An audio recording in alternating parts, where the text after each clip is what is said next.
ഈശോ മിശിഹായിക്ക് സ്തുതിയായിരിക്കട്ടെ.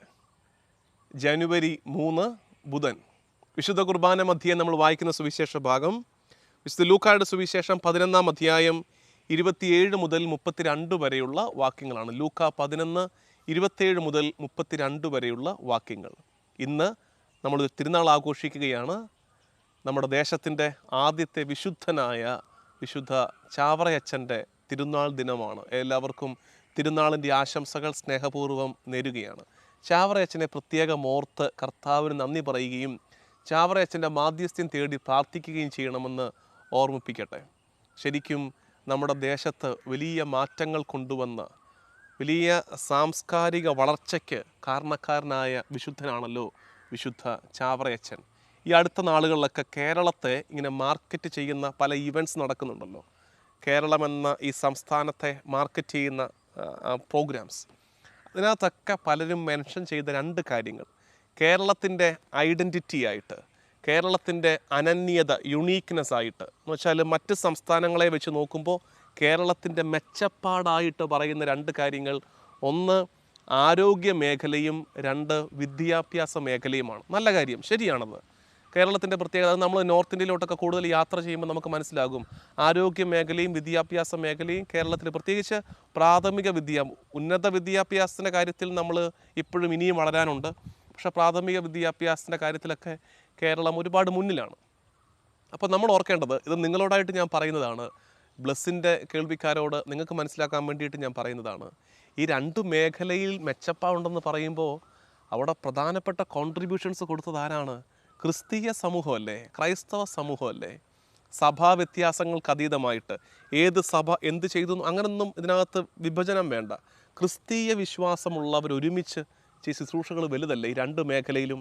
പ്രത്യേകിച്ച് ആരോഗ്യ മേഖലയിൽ അന്ന് ഗവൺമെൻറ് ഹോസ്പിറ്റലുകളുടെ നിലവാരം അത്രയൊന്നും ഇല്ലെന്ന് ആളുകൾ കരുതിയിരുന്നൊരു കാലത്ത് ഹോസ്പിറ്റലുകളും മിഷൻ ഹോസ്പിറ്റലുകളിലും ക്ലിനിക്കുകളുമൊക്കെ ആരംഭിച്ച് എല്ലാ ദേശത്തും ആരോഗ്യം ഉറപ്പുവരുത്താൻ ക്രിസ്തീയ സമൂഹമെടുത്ത എഫേർട്ട് വലുതല്ലേ.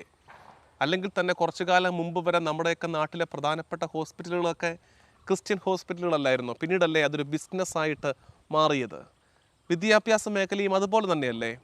ഗവൺമെൻറ് സ്കൂളുകൾ എല്ലായിടത്തും ഇല്ലാതിരുന്നൊരു കാലത്തും എല്ലാ ദേശത്തും സ്കൂളുകൾ സ്ഥാപിച്ച്, പ്രത്യേകിച്ച് പെൺകുട്ടികൾക്ക് വേണ്ടിയിട്ടൊക്കെ സ്കൂളുകൾ സ്ഥാപിച്ച് കുഞ്ഞുങ്ങൾക്ക് വിദ്യാഭ്യാസം കൊടുക്കാൻ എഫേർട്ട് എടുത്തത്, അതിനുവേണ്ടി മുന്നോട്ടിറങ്ങിയത് ആരാണ്? ക്രിസ്തീയ സമൂഹങ്ങളല്ലേ. ഇപ്പോഴല്ലേ സ്കൂളുകൾ പോലും വലിയ കച്ചവടമായിട്ട് മാറുകയും വലിയ ബിസിനസ്സുകാരൊക്കെ ആ ഫീൽഡിലേക്ക് ഇറങ്ങുകയും ചെയ്തത്. അതിനു മുമ്പ് ക്രിസ്തീയ സംവിധാനങ്ങളല്ലേ ഇതെല്ലാം ചെയ്തിരുന്നത്. അപ്പം നമ്മൾ ഓർക്കേണ്ടത്, പ്രത്യേകിച്ച് വിദ്യാഭ്യാസ മേഖലയിൽ അങ്ങനെ ഒരു വലിയ വിപ്ലവത്തിന് കാരണക്കാരനായത് ചാവറയച്ചൻ തന്നെയാണ്. ഈ അടുത്ത കാലത്ത്, കഴിഞ്ഞ വർഷമോ മറ്റോ എങ്ങാണ്ട് നിങ്ങൾ ശ്രദ്ധിച്ചു കാണും, നമ്മുടെ കേരളത്തിൻ്റെ സിലബസിൽ നിന്ന്, പുസ്തകത്തിൽ നിന്ന്, ടെക്സ്റ്റ് ബുക്കിൽ നിന്ന് കേരളത്തിലെ സാംസ്കാരിക നേതാക്കളുടെ ലിസ്റ്റിൽ ചാവറയച്ചനില്ല. ചാവറയച്ചനെ മാറ്റിക്കളഞ്ഞു. വലിയ സങ്കടമാണ്. അതിൻ്റെ പേരിലൊരു വിവാദമൊക്കെ ഉണ്ടായിരുന്നു. ശരിക്കും ചാവറയച്ചനല്ലേ ജാതി മത അതിരുകളിൽ ഇങ്ങനെ കടന്നിരുന്നൊരു നാട്ടിൽ, എല്ലാം ജാതി മത വർഗ വർണ്ണ വ്യത്യാസങ്ങളിൽ കടന്നിരുന്നൊരു കാലത്ത് ഇവിടെ ഉയർന്ന ജാതി താഴ്ന്ന ജാതി എന്ന് വ്യത്യാസമില്ലാതെ എല്ലാ കുഞ്ഞുങ്ങളെയും വിളിച്ചു ചേർത്ത് പള്ളിയോട് ചേർന്ന് പള്ളിക്കൂടം വേണമെന്ന് പറഞ്ഞ് അവിടെ പള്ളിക്കൂടം പണിത് പള്ളി ദൈവജനം അവർ പിരിവിട്ട് ഉള്ള സംവിധാനത്തൊരു ക്ലാസ് മുറി ഒരുക്കി ബെഞ്ചും ഡെസ്കും പിടിച്ചിട്ട് അവിടെ കുഞ്ഞുങ്ങളെ പിടിച്ചിരുത്തി അവരെ യൂണിഫോം ധരിപ്പിച്ച്. എന്തിനായിരുന്നു യൂണിഫോം? ഇവിടെ വ്യത്യാസങ്ങളില്ല, എല്ലാവരും ഒരുപോലെയാണ്, എല്ലാവരും തുല്യരാണ്. യൂണിഫോം ധരിപ്പിച്ച് ഇരുത്തി പഠിപ്പിച്ചത്. അങ്ങനെ ഒരു മുന്നേറ്റം പള്ളിക്കൂടം എന്നുള്ള വാക്ക് പോലും എങ്ങനെ വന്നതാ? ഈ പള്ളിയോട് ചേർന്ന് വന്നതല്ലേ പള്ളിക്കൂടം. ശരിക്കും അപ്പോൾ ചാവറയച്ചനെ ഓർത്ത് നമുക്ക് അഭിമാനം ഉണ്ടാകണം.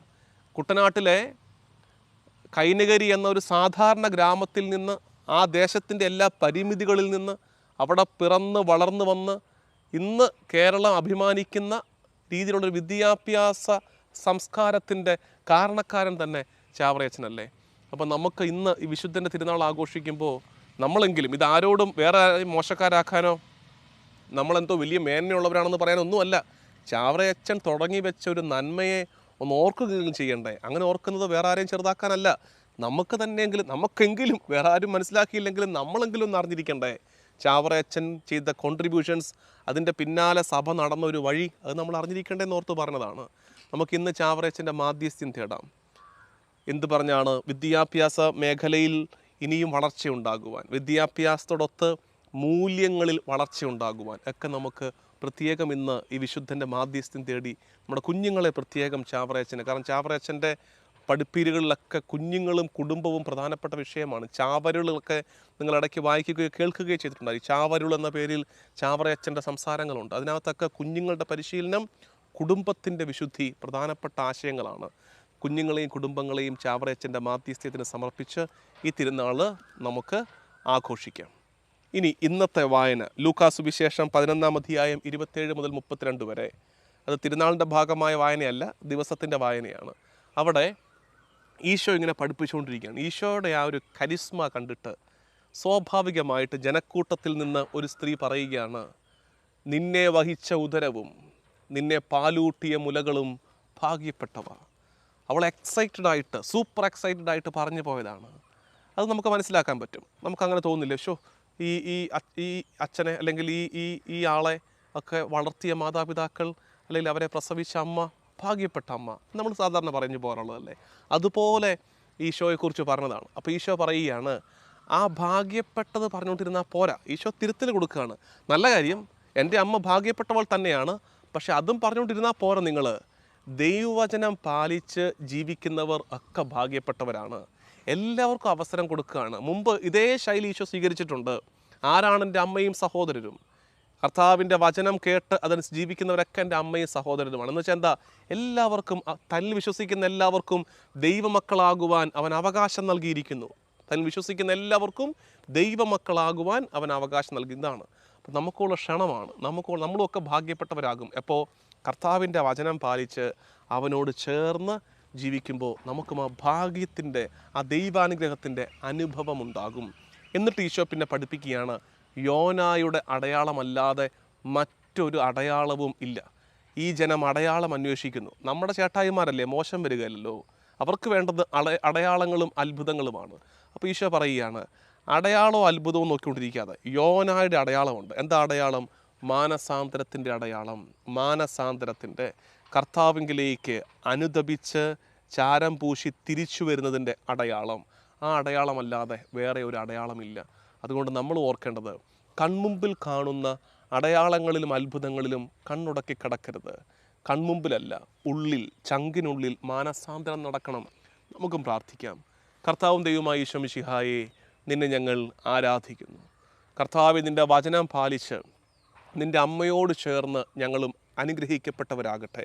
നമ്മുടെ കർത്താവ് ഈശോ മിശിഹായുടെ കൃപയും പിതാവായ ദൈവത്തിൻ്റെ സ്നേഹവും പരിശുദ്ധാത്മാവിൻ്റെ സഹവാസവും എന്നും എല്ലാ കാലവും കൂടെ ഉണ്ടായിരിക്കട്ടെ, ഇപ്പോഴും എപ്പോഴും എന്നേക്കും. ആമേൻ.